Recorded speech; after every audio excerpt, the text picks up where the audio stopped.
নমস্কার বন্ধুরা, আপনাদের প্রত্যেককে স্বাগত জানাই আপনাদের চ্যানেল বর্তমান রাজনীতিতে। তো বন্ধুরা, আপনারা প্রত্যেকেই দেখছেন যে আমরা আমাদের এই চ্যানেলে আগামী 2026 বিধানসভা নির্বাচনকে সামনে রেখে প্রত্যেকটা দলের যে স্ট্র্যাটেজি এবং প্রত্যেকটা দলের সাংগঠনিক যে দুর্বলতা এবং সাংগঠনিক যে শক্তি, সেই সমস্ত বিষয়ে কিন্তু বন্ধুরা আলোচনা করছি। তো বন্ধুরা, আজকে যেই দলটাকে নিয়ে আমরা আলোচনা করব, সেই দলটাকে নিয়ে যদি আমরা আলোচনা এই মুহূর্তে না করি, তাহলে কিন্তু একটা বড় ভুল হবে।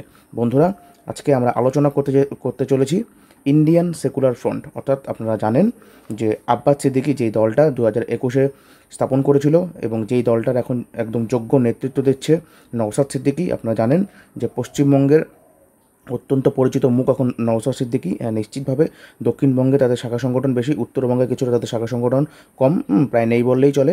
তবে দক্ষিণবঙ্গের একাধিক জায়গায় নওশাদ সিদ্দিকীর নেতৃত্বে এই আইএসএফ যেভাবে চোখে চোখ লেগে লড়াই করছে শাসক দলের বিরুদ্ধে, তারপর এই আইএসএফ সম্পর্কে বলতেই হয়। এবং আজকে আপনারা আমার প্রতিবেদনে যেটা দেখতে পাচ্ছেন যে 2026 বিধানসভা নির্বাচনে সকলকে চমকে দেবেন নওশাদের এই আইএসএফ। বন্ধুরা, আমি হলফ করে বলতে পারি, আপনারা দেখবেন যে 2026-এ আইএসএফের যে ফলাফল, সেই ফলাফল কিন্তু সকলকে কিন্তু চমকে দেবে। বন্ধুরা, আমি কেন এমন কথা বলছি বন্ধুরা, আপনারা জানেন যে 2021 বিধানসভা নির্বাচনে যখন আইএসএফ লড়েছিল, তখন তারা কিন্তু সিপিআইএম, কংগ্রেস, সিপিআইএমের প্রত্যেকটি শরিক দল, ফরওয়ার্ড ব্লক থেকে শুরু করে এসইউসিআই, তারপর আরএসপি, এদের সঙ্গে কিন্তু জোট করে তাদের যে জোটটা হয়েছিল সেটা হচ্ছে সংযুক্ত মোর্চা। এবং সেই সংযুক্ত মোর্চা কিন্তু একটা মাত্র আসন জিততে পেরেছিল, আর সেই আসনটা জিতেছিল নওশাদ সিদ্দিকীর হাত ধরে। আপনারা জানেন যে ভাঙড়ের বিধায়ক নওশাদ সিদ্দিকী সংযুক্ত মোর্চা হয়ে তিনি একমাত্র আসন জিতেছিলেন। তো বন্ধুরা, তারপর অনেক দিন গড়িয়েছে,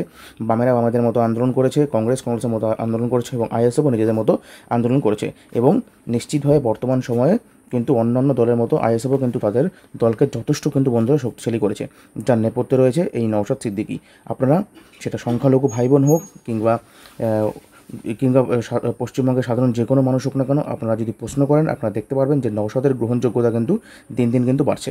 আপনারা জানেন একজন শিক্ষিত ব্যক্তি, অত্যন্ত মার্জিত কথাবার্তা বলেন, একজন ভদ্র রাজনীতিবিদ, কোনোদিনও তার মুখ থেকে কোনো রকম অসাংবিধানিক কথা আপনারা শুনতে পারবেন না। অর্থাৎ পশ্চিমবঙ্গের গ্রহণযোগ্যতা তার কিন্তু দিন দিন কিন্তু বেড়েই চলেছে। বন্ধুরা, এখন যদি আমরা বলি যে এই আইএসএফ পশ্চিমবঙ্গের কোন কোন জায়গায় ভালো ফলাফল করবে, তাহলে আপনাদের আমি বলে দিচ্ছি, নিশ্চিতভাবে আপনারা মিলিয়ে নেবেন যে উত্তর ও দক্ষিণ 24 পরগনায় একাধিক আসনে কিন্তু এই নওশাদ সিদ্দিকীর যে দল আইএসএফ কিন্তু ভালো ফলাফল করবে। বন্ধুরা, তবে দক্ষিণ 24 পরগনার যেই আসনটা আমরা নিশ্চিত করে বলবো ভাঙড়, যেখানে বিধায়ক কিন্তু নওশাদ রয়েছে, সেখানে কিন্তু নওশাদ এবারও ভালো ফলাফল করবে এবং নওশাদের আবার ভাঙড়ে কিন্তু জেতার কিন্তু সম্ভাবনা প্রবল বেশি। এবং এছাড়াও রয়েছে ক্যানিং পূর্ব। জানেন আপনারা যে ক্যানিং পূর্বে যেখানে তৃণমূল কংগ্রেসের নেতা শওকত মোল্লা রয়েছে, তার সঙ্গে বারংবার এই নওশাদের সংঘাত হয়েছে। তবে আমাদের কাছে যেটুকু খবর আছে যে ক্যানিং পূর্ব থেকে কিন্তু এবার আব্বাস সিদ্দিকী জানানোর কথা। আপনারা জানেন যে তারও কিন্তু জনপ্রিয়তা কিন্তু তুঙ্গে, অর্থাৎ ক্যানিং পূর্বে কিন্তু একটা হাড্ডাহাড্ডি লড়াই হবে এবং এখান থেকে আব্বাস সিদ্দিকী যদি জিতে বেরোয়, তাহলে কিন্তু অবাক হওয়ার কিচ্ছু কিন্তু নেই বন্ধুরা। কারণ আপনারা জানেন যে আব্বাস সিদ্দিকীও কিন্তু দারুণ লড়াকু নেতা। এবং উত্তর 24 পরগনার যেই সমস্ত আসনগুলো আমি বলছি, আপনারা কিন্তু মিলিয়ে নেবেন যে আমডাঙ্গা, বসিরহাট উত্তর, বসিরহাট দক্ষিণ, এছাড়া দেবডাঙ্গা, অশোকনগর, এই সমস্ত যে আসন রয়েছে সেখানে কিন্তু আইএসএফ ভালো রেজাল্ট করবে। আমি বলছি না যে এসব আসন থেকে আইএসএফ জিতে বেরোবে, কিন্তু নিশ্চিতভাবে ভালো রেজাল্ট করবে এবং এখানে কিন্তু জিতার সম্ভাবনা কিন্তু আইএসএফের কিন্তু অনেক বেশি বন্ধুরা। তবে আইএসএফ, আমি বলে দিচ্ছি, আইএসএফ 10 থেকে 12টা আসন কিন্তু এবার জেতার মতো অবস্থায় আছে। তারপর সবচেয়ে বড় কথা, আমার যেই জিনিসটা আইএসএফ সম্পর্কে আমার দৃষ্টি আকর্ষণ করলো, যে আমি বিভিন্ন জায়গায় বিভিন্ন জেলার মানুষদের সঙ্গে কথা বলে যখন জানতে পারছি, নিশ্চিতভাবে আমি আপনাদের প্রতিবেদনের শুরুতেই বললাম যে নওশাদের কিন্তু যে গ্রহণযোগ্যতা, সেটা কিন্তু পুরো পশ্চিমবঙ্গে কিন্তু দিন দিন কিন্তু ক্রমশ বাড়ছে।